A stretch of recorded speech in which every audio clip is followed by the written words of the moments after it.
At this price point, you aren't buying transport anymore. This is where the cars get better, the comfort gets better, the performance get better, and you actually enjoy driving your car. And last but most important, this is where your family starts to say, Lekker J. Let's get into the video. A clean, lower spec car is much better than a neglected premium car. A lot of people start to chase brands in this bracket, but condition matters more than the brand. A well-maintained Polo Vivo, Kia Picanto, Hyundai i10, i20 beats a neglected BMW or Audi in any given day, in any situation. At this level, parts and labor become more expensive. You're dealing with cars that have more complex systems and are heavily dependent on electronics. Turbochargers, superchargers, parking sensors, complex electronics, sensors in the engine bay. These are all things that make your driving experience better. However, they do introduce more points of failure. At this bracket, you can expect higher running costs, higher servicing costs. So it's very important to keep your hand on top of a vehicle if you are buying something in this price range, because neglect can become very expensive. Unless you know exactly what you are buying or what you are looking for, I would advise you to keep the car stocked as far as possible for as long as possible. To any new car people, stock essentially means a car that has no performance related modifications or suspension related modifications, i.e. lowering the car. Modified cars are often louder due to exhaust modifications. If there are any suspension related modifications, the ride quality would be sacrificed as well, so the car would drive harder. Also, you don't know to what extent or how well these modifications has been done, so I would advise you to keep a car stock standard. Cars with zero modifications are also safer for first-time car buyers. Service history becomes very important, crucial, critical, deal breaker in this bracket. You want to buy a car that has been regularly serviced and has been serviced on time following proper intervals. Proof of maintenance becomes very important, that being invoices or slips of tires that were replaced, brakes that was replaced. So if a vehicle you're looking at hasn't been serviced in 2 years or 20 or 30,000 kilometers, I can guarantee you, you will find other areas of neglect on that vehicle. That being brake discs, brake pads, coolant, tires. And these are all small things that become very expensive once you add all of these together. Insurance can be surprisingly high as the vehicles are becoming more expensive. There's higher risk with certain vehicles, and funny enough, certain colors of vehicle does attract a high insurance premium. I would advise you, if you see something that you're interested, do some research. You can check sites like Hippo, Pineapple, and get some insurance quotes, because these insurance quotes might dictate your buying decision and it might steer you away from the vehicle in its entirety.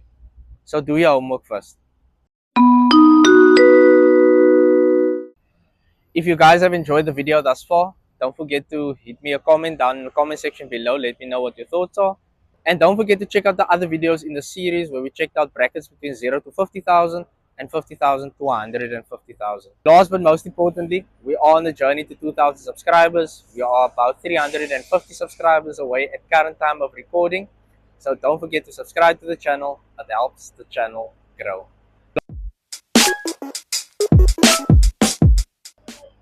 If you can't take it for a test drive, that vehicle wasn't meant for you. Whether the vehicle be at the dealership, whether you're buying it privately, insist on a test drive on the vehicle and stretch that test drive out for as long as possible.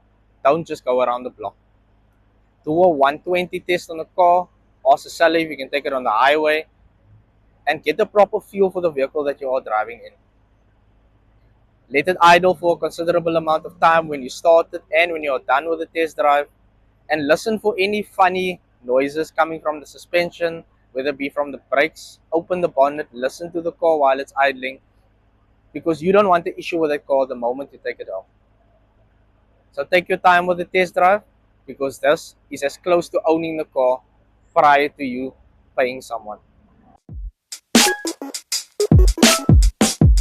The selling price is just the start. Have a look at the brakes, the brake discs, the tires, the service book, because a cheap car can become very expensive very fast. I'll give you an example. A set of tires on the Polo Vivo is going to set you back probably about 4,500 Rand, including wheel alignment. A basic service is going to cost you almost 2,000 Rand. And a set of brake discs is probably about 1,500 Rand, including labor. If you add all of that up, sometimes it is not worth buying a car that you need to go spend on instead of buying the car that was in good condition and paying the extra money.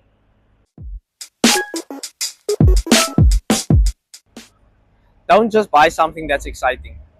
Factor in your daily driving. Number one, fuel consumption. At the time of recording, to my understanding, fuel is going up about 4 Rand on the 1st of April, so fuel consumption is very important. Think about your comfort and factor in traffic as well, because a car will use more fuel in traffic. A proper car should make your life easier and shouldn't raid your pockets. No car is perfect, and every single car and brand does come with its own quirks. Do some research on a vehicle prior to you buying one. Go on Google, check out some forums, speak to people that have owned vehicles like the ones you're interested, because they are the ones that's going to give you the best advice. If I'm looking at the BMW 320i, for example, I'm not going to ask someone that owns an Audi sedan for advice. I'm going to find someone that owns one and I'm going to ask them, what was the common issues that you experienced with the car? What is your servicing cost? Because that person is going to give you good advice, seeing that they might have owned one in the past. Do your homework, check up on common issues, because these are things that can save you thousands of rands in the long run. Where you buy matters as much as what you buy. If you're buying a car from a private seller, whether that be Facebook Marketplace, Gumtree, take someone with you first from a safety perspective, and take someone with you that has car experience and driving experience. If you're buying a car from a dealer, there's less risk involved. However, the car is going to cost you more. If you're buying cars from an auction, you probably want to take someone whether that has auction experience, or you want to go visit the auction house a few times before you actually start spending your money.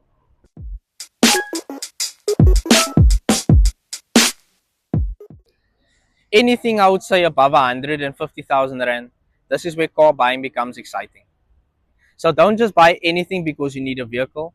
Take your time and make sure that the car ticks your boxes.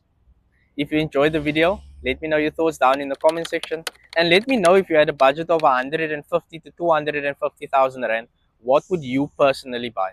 And last but not least, don't forget to subscribe to the channel. It helps the channel grow. The drive-by is over and out.